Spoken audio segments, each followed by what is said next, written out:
نركز من فوق شويتين في نقطة ملحوظة مهمة هتفرق في حياتك كلها، في حياتك انت مش في حياتي انا بس، في حياة الناس كلها. نتكلم بقى عن المصريين القدماء او الفراعنة زي ما الناس مشهورة بالنسبة لهم بتقول عليهم كده.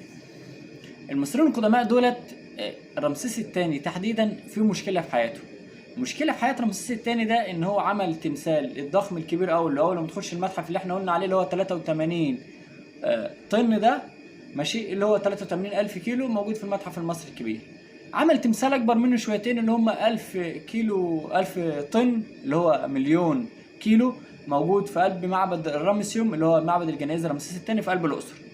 طيب دول التمثالين ليه؟ هل بقى الفراعنة كانوا طوال زي ما احنا كده مفكرين عنهم اللي هم بيمشوا في الشارع كده حيطان اطوال واجسام واقوياء عشان كده بنوا الهرم وبنوا التماثيل وعملوا وسووا؟ احب اقول لحضرتك اللي مفيش منه الكلام ده والله خالص. طول الموميا بتاعه رمسيس الثاني يعني طول الجثه المكتشفه اللي مكتوب عليها رمسيس الثاني ديت كام؟ متخيلين؟ اقول لكم كام وما تتخضوش. 175 سنتي، يعني انا اطول منه ب 6 سنتي.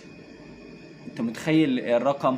175 سم، يعني انت مفيش حيطان ماشيه في الشارع مش على الاقل 2 متر ونص ولا 3 متر يا محمد، لا والله، ولا 3 متر ولا 2 متر ونص حتى ولا اي حاجه، او 175 سم بني ادم طبيعي وطول متوسط والدنيا حلوه. بس طب الجثه مثلا هل قصرت ولا انكمشت؟ يا عم انكمشت، هتقل ايه؟ 5 سم 10 سم عشان خاطر الدم نشف بس في الجسم؟ مفيش. الفراعنه زينا زيهم او المصريين القدماء احنا كلنا واحد. مفيش الاطوال بتاعه النخل اللي ماشي ده، مفيش الفكره دي خالص. المصريين القدماء اقول لك على حاجه، خش على جوجل، خش على كل مواقع البحث الاجتماعي، اقول لك روح المتحف المصري الجديد واتفرج، بلاش المتحف المصري مثلا ممكن ما تلاقيش جثته هناك، هتلاقيها في متحف الحضاره اللي في قلب الفسطاط. تمام؟ خش على كل المومياوات اللي موجوده في العالم، شوف المومياوات المصريه القديمه كان طولها ايه؟ مفيش والله، مش حيطان ماشيه، الدنيا بسيطه وسهله، ربنا يستر علينا وعليكم. انت بقى تقدر تحقق اللي انت بتتكلم عنه؟ احنا كلنا زي بعض، انت تقدر تنجز وانا اقدر انجز، كل واحد بيجتهد في مجاله وربنا اللي بيرزق.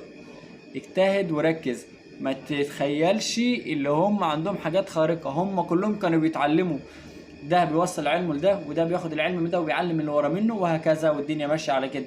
ما تجيش بقى تمسح وتقول لا انا مش هذاكر، انا الفراعنه هي اللي عملت وهي اللي سوت بس، لا احنا بنعمل وبنسوي وبنودي وبنجيب وطولنا طولهم وزينا زيهم وكلها عقول بشريه، وربك كريم ربنا يستر علينا وعليكم.